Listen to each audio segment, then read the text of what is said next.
Nauubusan na ng bala ang Golden State Warriors mga kapatid. Ito nga din po ang sinisigaw na ni Steph Curry ngayon. First time sa buong karera niya sa Warriors na ganito na kung umalma si Steph. Buti na lang nanalo pa nga po sila ngayon sa kakatapos lamang nila na laban kontra dito sa Chicago Bulls nila DeRozan. Pero hindi na nga rin po maitago pa maging ni head coach Steve Kerr na ubos na talaga ang espiritu ng kumpiyansa nila sa kanilang sarili. Biruin mo ba namang tila gulpi sarado sila ng Pelicans mga kapatid. 36 puntos ang kalamangan. Talagang ibinaon nga po ang Warriors nito. Maging ang mga solid fans ng Dubs animoy bumaligtad bigla dahil biglang pinagbubunga po sa sariling home court ang mga manlalaro ng Warriors sa gabing ito. Kahit nga na-miss nga nila ang playoffs dati noong 2021. Hindi nga po ganito si Curry na bigla-bigla na lamang sisigaw na gumawa ng trade para maisalba pa ang season na to. Tinawag rin nga po ni Curry na si Raulo ang buong team sa galit. Kung ganito pa nga rin daw ang gagawin nilang performance sa mga susunod nilang laban, insanity na nga daw ang definisyon nito. Dahil bakit kayo mag-e-expect ng ibang resulta kung ganun pa rin ang gagawin nyo sa loob ng court? May tama nga rin naman si Curry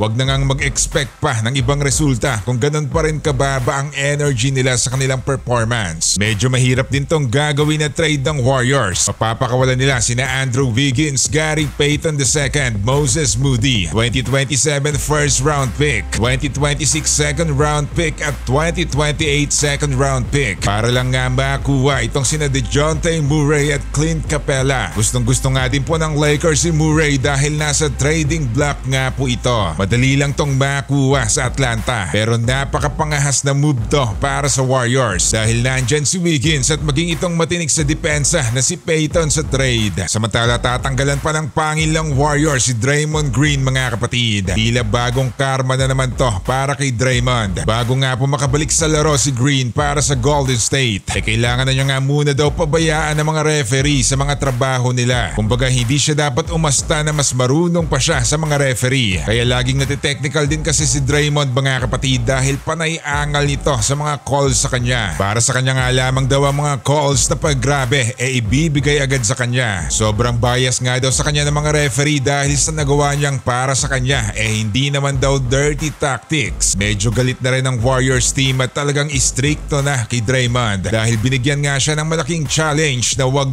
nga daw niyang gagawin yan. Dahil kung hindi pwedeng siya pa ang ma-trade na lang ng Warriors din Mag-focus na nga lamang daw siya sa matinding depensa para sa kanilang kupunan. Dahil dito nga po sila nasisilat. Nabubutasan sila lagi sa napakaluwag nilang depensa. Kung hindi dahil pala kila LeBron James at maging kay Kume Adam Silver, magre-retiro na rin pala dapat si Draymond Green mga kapatid dahil sa suspensyon na inabot niya sa liga. Kahit pa matinding karibal ng Warriors sila LeBron, malaki pa rin ang respeto nila sa isa't isa Unang taon pa nga to ni Green sa kanyang 4 na taong kontrata sa Dubs kaya kailangan pa ng Golden State ang serbisyo niya.